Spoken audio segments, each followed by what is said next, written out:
Aldeneide, ela diz o seguinte: tem um filho de 2 anos, ele é muito apegado a mim, de tal forma que não fica com ninguém, nem avós, nem tios. Todos os lugares que eu vou, tenho que levá-lo. O que devo fazer? Pois no próximo ano ele vai para a escolinha. E me preocupo muito como ele irá reagir longe de mim. Ok. Possivelmente, Aldeneide, você cria ele sozinha, né, com pouco contato social. E, às vezes, até não permitindo que outras pessoas se aproximem. Então, o que é muito importante é já começar a fazer esse treino, né, de outras pessoas, de tios, porque a criança ainda não entende. Com 2 anos, ela não entende que ela está se separando. E, às vezes, ela está se separando e a mãe vai abandonar. Então, tirar bruscamente o ano que vem, quando for para a escola, vai ser bem sofrido. Se você também não aprender, né, porque aí é muito você, a confiar uma outra pessoa para os cuidados do seu filho. O que eu diria? Será que só vive você e ele? E quais são os seus medos? Qual o seu medo de deixar com outra pessoa?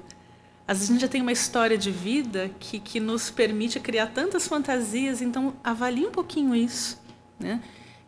E comece a fazer pequenos exercícios. Hoje eu vou deixar com a vovó materna, hoje eu vou deixar com a avó paterna, né? Por 1 hora. No primeiro momento vai te dar um sofrimento imenso. Você acha que vão levar, que você vai ser trocada. Isso são fantasias que a gente cria, né? Que outra pessoa vai cuidar melhor do que eu, mas que bom. Né? Ou que não vai cuidar direito. Ou que não vai cuidar direito. E aí você deixa uma lista, né? Olha, faça isso. Né? Parece que a criança, você deixa a criança e deixa o manualzinho junto. Então, talvez você precise fazer esse exercício de desapegar um pouquinho. A não ser que ele tenha alguma necessidade específica, né? Mas se você está dizendo que ele vai ficar na escolinha, eu creio que não. Eu creio que seja uma criança saudável, tranquila. Mas penso que também, se for o seu primeiro filho, isso seja muito mais forte. Né? Uma coisa que eu percebi, ela não falou do pai, falou da tia e tal. Então, assim, é separada? O pai não vive junto? Se tem o pai e vive, tem que deixar que o marido pegue seu filho, vá no parquinho, vai brincar, vai criar a intimidade do pai com a mãe. Se eventualmente o marido não está junto, a criança precisa, toda criança, seja do sexo masculino ou feminino, precisa dar referência do homem e da mulher. Vai passear com o tio, vai no parquinho com o tio, com o teu irmão, enfim, com alguém que possa dar essas referências masculinas. Né? Porque eu vou até mais longe, né? Às vezes o desvio, teoricamente, sexual pode começar aí, só com uma referência feminina, você não tem referência masculina. Então, também tem que, abrangendo um pouco mais a questão, vai participar, vai jogar bola com o tio, com o pai, que é importante também. Pode fazer mais pergunta, Leila. Aproveita. Que eu tô então tá bom. Para o casal, o Jorge, ele pergunta o seguinte: por que a mulher tem mais facilidade de perdoar uma traição do que o homem? Nossa, essa é boa. Eu não sei se é mais facilidade, mas eu acredito que o homem tem aquela coisa do até a Elaine pode até falar melhor, do machismo, do provedor, do todo-poderoso, enfim. Então, quando você sofre uma traição, parece que essa posição de herói desmorona.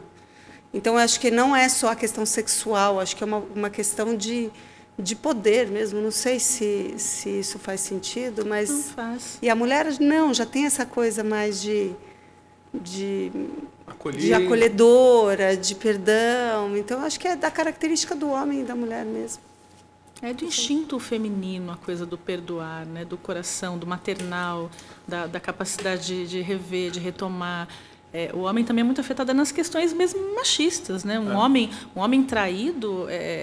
A honra do homem traído, isso parece ser um conceito lá do século passado, então, mas ainda a nossa sociedade carrega muito isso. E é muito complicado para um homem, às vezes, perdoar e às vezes ser taxado. Olha só, você foi passado para trás. Né? E às vezes até é bacana o homem trair. Né? A gente, infelizmente, está vivendo um momento que é bacana o homem trair.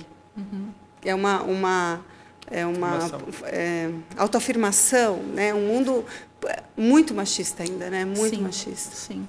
Se fala de um mundo novo, mas de fato ainda existem muitos valores, né, que a gente tem, que traz, e que às vezes facilitam. Eu ia dar uma pontinha, a gente estava falando no bloco passado, tantas coisas relacionadas a perdão.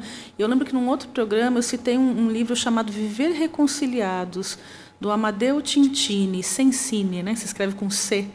Né? Quem puder ler, é um livro simples, prático, baratinho e fala muito da experiência do perdão. Né? Para tantas pessoas que estão mandando questões nessa linha, então fica aí a dica. O livro é Viver Reconciliados, Amadeu Tintini. Muito facinho de achar, muito bom. Eu li, é muito bom. Eu tenho outra pergunta para você. Vamos lá. Eu não vou identificar a pessoa, mas ela diz o seguinte: sou casada há 32 anos, eu e meu esposo adotamos uma filha há 12 anos atrás. A criança tinha 2 anos na época. Hoje ela está com 14 anos e está dando muito trabalho. Não sabemos mais como resolver o caso dela, pois está mal em casa, na rua, na escola. E, aliás, não é uma boa filha, pois não responde aos nossos pedidos, não acata ordens e é mentirosa demais. O que fazer? Bom, eu diria assim, olha, o que fazer é algo bem mais complexo do que uma resposta pronta. Ver algumas questões de quais foram os limites que vocês deram para essa criança ao longo de toda a vida, essa adolescente agora, né, pré-adolescente. Isso faz muito sentido se a gente pensar que, às vezes, numa relação de adoção, a gente permite que a criança faça muitas coisas. Porque, às vezes, existe um compromisso de eu preciso permitir, porque, afinal de contas, não estou dizendo que foi isso que aconteceu com ela, mas eu reveria também esses passos. Entender o que está acontecendo nesses contextos de amizade, na escola, o que ela está vivendo na escola, por que toda essa revolta, por que todo esse estar descompensado nas suas emoções. E não desistir, porque você eu sinto na tua pergunta como algo assim, não tem jeito, essa menina é terrível. Talvez ela seja tudo isso, mas ela esteja precisando de um espaço também para se expressar. E se ela não sente que isso é em casa, ela vai se revoltar, porque geralmente a gente se revolta com o lugar mais próximo, né? Geralmente é com a família. Porque é o lugar onde a gente acha que é aceito, então é onde estouram as bombas. Mas eu diria assim, faça uma revisão de tudo isso que está acontecendo. Se está difícil com os pais, será que tem uma outra figura próxima dela que seja também uma figura de referência? Quem, por exemplo? Um tio, um amigo muito próximo, um padrinho dessa criança, dessa menina, que possa ouvi-la também, já que você está se sentindo esgotada, né, nesse papel de mãe. Né? São algumas alternativas. Eu falo assim porque eu tenho muito medo dessa coisa da receita pronta. É todo um contexto que a gente tem que ver. Né? O que está acontecendo por trás da família? Às vezes também algo entre o casal não está legal e está se refletindo no comportamento dela toda essa revolta. Então, todos esses pontos, acho que fica aí a dica para você pensar, se for o caso, até buscar ajuda, visitar a escola, entender com quais amigos ela está andando, tudo isso vai te dar algumas pistas também. Né? Bom, tem aqui uma pessoa pedindo para explicar melhor sobre o casal de segunda união, se pode confessar e se será perdoado. A gente falou aqui. Então, vamos ser direto e reto.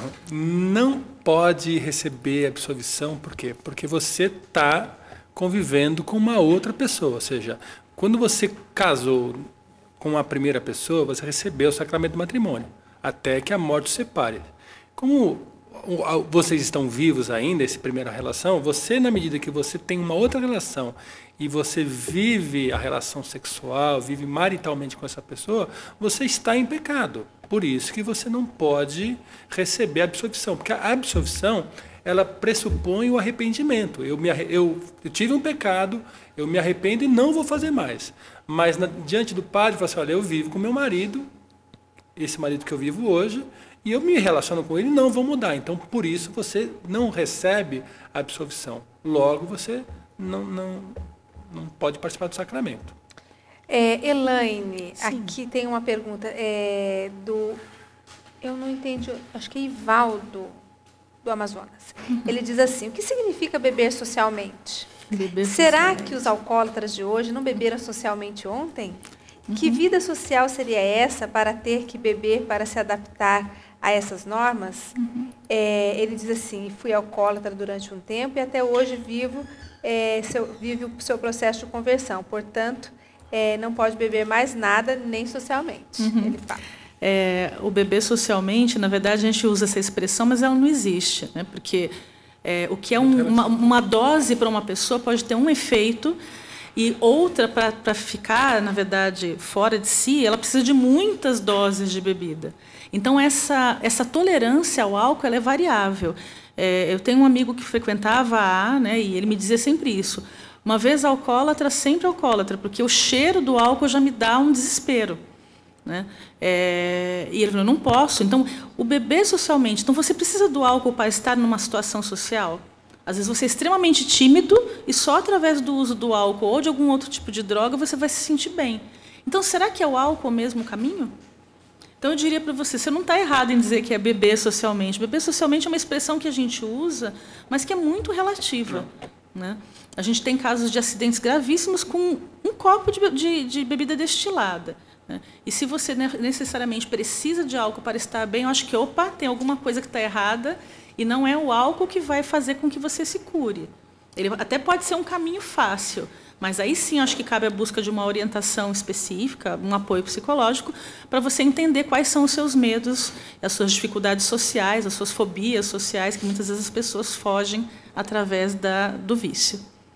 Certo. Mais alguma pergunta aí? Tenho sim. Não vou identificar a pessoa pediu para não ser identificada, mas ela pergunta o seguinte: entre um casal, vale tudo no sexo? E quando ela fala vale tudo, ela fala que sexo oral, sexo anal, ela fala de tudo. Vale tudo? Acho que dá para conversar bastante sobre isso. Acho que o sexo anal, o pênis no ânus, não é uma relação da mais normal, né? Ou seja, um é onde você expele o escroto do corpo e outro é o lugar onde o excremento do corpo, né? Então, a relação anal ela não é de jeito nenhum bem vista na relação conjugal. Agora, o sexo oral, você estimular a sua esposa dentro da relação com os lábios, não há nada de pecado nisso. É um assunto profundo até, né? Daria para conversar mais. O professor Felipe tem o livro dele que fala sobre... A vida sexual dos casados. Muito legal, ele fala muitas coisas interessantes. Então, assim, se você está focado na relação sexual, em ficar focado no sexo oral, não é por aí também, porque é muito maior a relação sexual. Agora, que você beije a intimidade da sua esposa e vice-versa, para que você possa criar um clima onde vai ter a penetração e o orgasmo, não tem nada de anormal, né? Agora, tem que ser uma coisa muito, muito bem conversada, tem que ser bom para os dois, delicada, porque senão você pode, dentro da sua casa, você está estuprando a tua esposa, né? Fazendo um abuso sexual com ela, né? Então tem que ser uma coisa muito bem conversadinha para que vocês possam chegar num consenso interessante. Então está aqui o livro do professor Felipe Aquino, que foi citado aqui, A Vida Sexual no Casamento, né? Professor Felipe Aquino, ele tem uma série de livros que fala sobre namoro, casamento, vida conjugal. Vale a pena você procurar essa literatura que está disponível nas livrarias da Canção Nova. Tá joia? Então está aqui. Eu acho que o foco do relacionamento conjugal é o casal se curtir, ter prazer juntos. Então, tudo aquilo que fere um ao outro também deve ser recusado. Não precisa às vezes, nem ser sexo oral, sexo anal. Às vezes, uma carícia que você não goste, aquilo te violenta. Né? Então, você precisa ter a liberdade para falar para o seu esposo ou para a sua esposa, não, assim eu não gosto, isso eu gosto. Né? Essa conversa tem que acontecer. E quando os dois estão em comunhão, lógico, sem aberrações, uma coisa, por exemplo, que a gente quando Deus entrou na nossa vida, uma coisa que a gente não sente que é bacana, assistir filmes pornográficos. Tem muito casal católico que assiste filme pornográfico porque excita e tal. A gente entende hoje que se você está precisando de uma pessoa que se prostitui, porque para você fazer um filme pornográfico, você precisa se prostituir, independente de serem artistas e serem respeitados, né? O ato em si acontece ali, então é uma agressão. Então tem coisas que vão além desse sexo oral e sexo anal, que muitas vezes também não convém a um casal cristão, né? Então, converse e veja o que está por trás de toda essa relação. Né? Agora, eu posso dizer que depois de 18 anos de casados, a gente tem hoje uma relação conjugal e sexual muito melhor do que a gente tinha no começo. Né? Ou seja, a maturidade, a conversa, o diálogo, se entender, é uma questão que só o tempo vai fazer com que aconteça. Então, hoje a nossa relação é muito mais gostosa, né? do que há 18 anos atrás. Uma pergunta, mesmo mais velhinhos. Uma pergunta aqui muito importante que chegou agora, a pessoa não quis identificar, é de Minas Gerais. Estou há poucos dias do casamento. Olha essa, vocês dois. E eu e meu noivo estamos nos desentendendo muito. Não há diálogo e não sei que postura tomar. Peço orientação. Olha, véspera de casamento a gente fica bem maluco mesmo, com lista de casamento, com coisa que você tem que se preparar. Então, vocês, lógico, têm que centrar e falar o que está nos deixando agitados e que brigas são essas. Porque é super natural, véspera de casamento, vocês ficarem mais ansiosos e brigar por bobagemzinha mesmo. Agora, se é uma coisa mais grave, aí não casaram ainda. Converse e vê se esse é o caminho mesmo. Eu acho que até assim, é legal, de repente, tentar conseguir algum aconselhamento conjugal. Né? Um casal que tem uma maturidade, que possa sentar e conversar com vocês, para que vocês possam... Porque, assim, eu vejo como uma decisão mais importante da vida de uma pessoa é você fazer essa opção, né? Com quem você quer se casar. E as consequências de um casamento mal vivido, a gente sabe, né? A gente trabalha muito com casal de segunda união, mesmo hoje, vivendo uma segunda união estável, eles sabem tudo o que eles sofreram na separação, os filhos, tudo isso é inevitável que aconteça. Então, assim, tem dúvida, né? A Cris falou muito bem, pode ser uma questão momentânea, mexe muito com a gente. Uma coisa que a gente fala com os nossos noivos, que inclusive estamos assistindo agora lá em São Paulo, é que você não perca o foco. O que vocês estão buscando? Porque, assim, muitas vezes, toda essa parafernália que se vende para que você possa ter um matrimônio deixa você louco. Mas tentem voltar ao primeiro amor, ao foco. E se, de fato, ainda tiver essa inquietação toda, adia. É bacana você ter essa postura. De repente, não estamos com essa certeza toda, vamos adiar um pouco. Espera o convite, espera a igreja, espera a festa e não dê esse passo sem ter essa convicção. Quero agradecer a Cristina, ao Betão, aqui a psicóloga Elaine, que esteve conosco, e também a todos que participaram pelo Twitter e que mandaram suas perguntas. Nós conseguimos atender a muitas, foram hoje 25 perguntas atendidas aqui no programa, né? Acho que foi o recorde nosso aqui hoje, e foi muito bom que você participou. As perguntas não atendidas voltam em outros programas, então fique na sintonia.